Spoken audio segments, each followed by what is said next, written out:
Hey guys, Rochelle here, and I want you to get ready to join in on this wonderful and amazing candy apple series on how to achieve your candy apple colors. So get your pens and your notepad ready because you're in for a special treat. Be sure to like, comment down below, and don't forget to subscribe to my channel. Now let's get to the video. Hey guys, and welcome back to my channel. In today's episode, I'm going to share with you how to make the perfect neon green candy apples. So here are my apples here, and I already know you guys are probably wondering what's going on here. What's going on with these apples? Some look old, some got holes. What's going on, Ro? So I'm here to get right into that. So on this side, we have waxed apples. And then on the other side, we have unwaxed apples, which is clean. Before you even go through the cleaning process, you want to inspect your apples for any dents, cuts, nicks, holes like you see here before you dip them in your mixture or even clean them. You don't want to give or dip damaged apples and give to your clients. Unlike these are clean and they're ready to be dipped. Now, when it comes to inserting your sticks, you can insert your apple sticks either upright or upside down. And a lot of people dip them upside down to make them more even. But if you're a master at this, you can do it upright, whatever is your preference.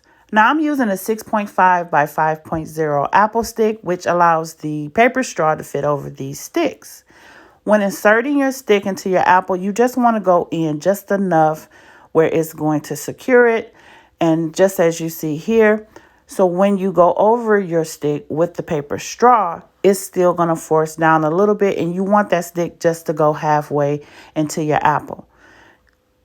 Now, as you do this, you want to be careful not to pierce through the bottom of your apple because it will give a bubble. But as you insert your stick, you want to make sure you take a little paper towel and dry the top to make sure there's no juice sitting there. And if you wiggle your stick around to try to straighten it up, go back over it with a paper towel to make sure there's no juice standing at the top of that apple.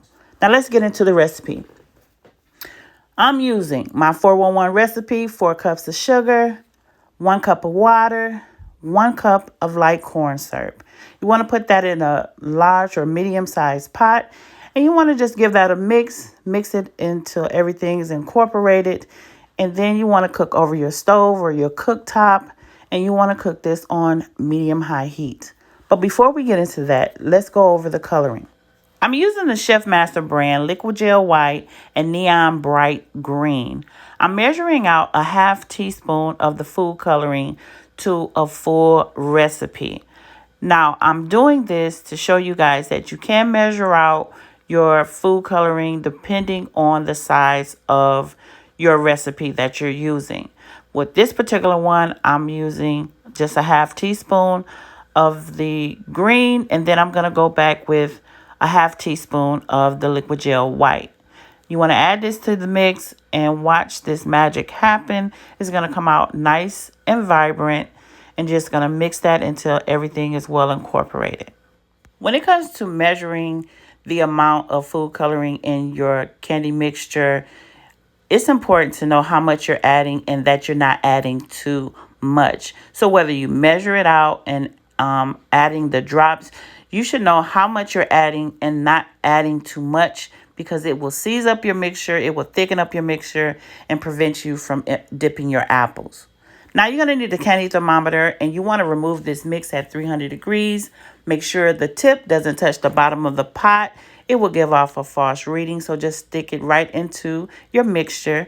You want to cook this on your stove on medium-high heat. It's going to come to a rolling boil, as you see here. When it's time for it to be removed, it will start to slow down, as you see here. All right? So when it reaches around 250 degrees, or you can add, or the end, you can add in your flavor. And right here is about 275 degrees. But I'm going to add in my flavor, which is pineapple. Add in a few drops. It's going to smoke a little bit, but don't worry. You want to remove your candy thermometer and place it in a cup of water so you can remove that extra mix off the thermometer. And then you're ready to dip. Now I'm doing this in actual time. I did not speed it up because I want you to pay attention to how I dip my apples and how the mixture is when it comes to my 411 recipe. All right. It don't thicken up at the third or fourth, fifth, sixth, or seventh apple. This mixture is a hard candy mixture. Hard candy thickens up over time. So that's why you have to dip quickly but carefully. All right. But as you see here, I'm taking my time and dipping just to show you how fast this mixture will thicken up. All right. It's important to dip your entire apple and slightly graze the bottom right at the top of your pot, right at the top edge of your pot, because any opening, even at the top or the bottom, will cause air to get into that apple, and then you're giving it access to break your candy down. All right. And we'll definitely get more into that in other episodes, but I want you to pay attention to how I'm dipping my apples and how the mixture is still able to do coverage to the apples that I'm dipping. I'm dipping medium-sized apples, and I'm dipping a total of 6. Now with this mixture, this is a full recipe. With medium-sized apples, you're going to get between 6 to 8 apples, depending on the size. And what I mean by 6 to 8 apples, depending on the size, with this mixture, you may dip up to 6 apples, depending on the size of the apples. If they're a little larger, you're only going to probably get 6. If they're nice medium size, then you're going to probably get 8. So that's the meaning of 6 to 8 apples. And you see I'm popping some little bubbles here. I'm catching that. So if you got a toothpick or another apple stick, you want to catch those to make sure you don't get those bubbles at the top. All right. And as you see here, I'm still dipping in actual time.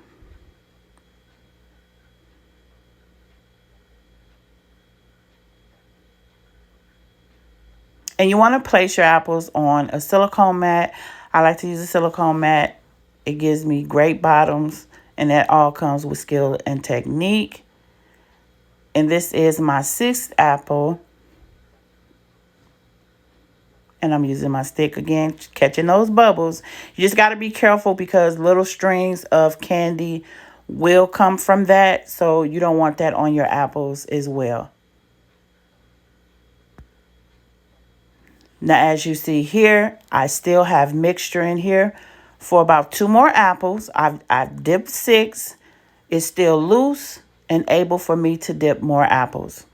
The shelf life of my apples can last up to 2 weeks or even longer if they are properly dipped and they are properly stored correctly. For measurements and all the ingredients and links, I will leave in the description box below this video, so be sure to check that information out. Now, we're going to make some bows. Well, not make some bows. We're going to add bows. And as you see, the apples here, nice. We have a shine to them. Nice finished bottoms. Now, with some of my apples, you may see a little hole, but even with that being there, from doing these apples for almost 10 years, I know the shelf life they have lasted for 2 weeks, and even months. If they are stored properly, they will last a long time. All right. And the reason this is just a standard recipe for 6 to 8 apples, that's what it started out to be. All right. It started out to be that because treat makers wanted something to last, to be able to sit on a table and do events. If you want a full recipe, to cover 12 apples, then do a recipe and a half. Add that together. And like I said, we'll get more to that in other episodes. So I had so many people ask, how do I apply my bows to my apples? So I'm using these twist ties. I stick it to the back of the bow, and then I take my apple, and then I start at the top, and I twist tie starting at the top. I just twist tie that up nice and tightly, and then I take some scissors, and then I cut off the extra because I don't want that to be showing. Great presentation is key. So you're just going to cut off that extra and press that in, and then you're just going to push it down to the apple. Now, this is only if you are applying your bows to your apples, if you're doing a dessert table and they don't want the bags or the boxes. But otherwise, if you were to add your apples to an apple box, you'll put your bow on the outside of the box on top. All right. And here are your apples. So if you have enjoyed this episode, this wonderful video, give this video a thumbs up. Leave a comment in the comment section below, letting me know how you enjoyed this video. And it's your girl Robot to Go. And I'll see you all in the next video.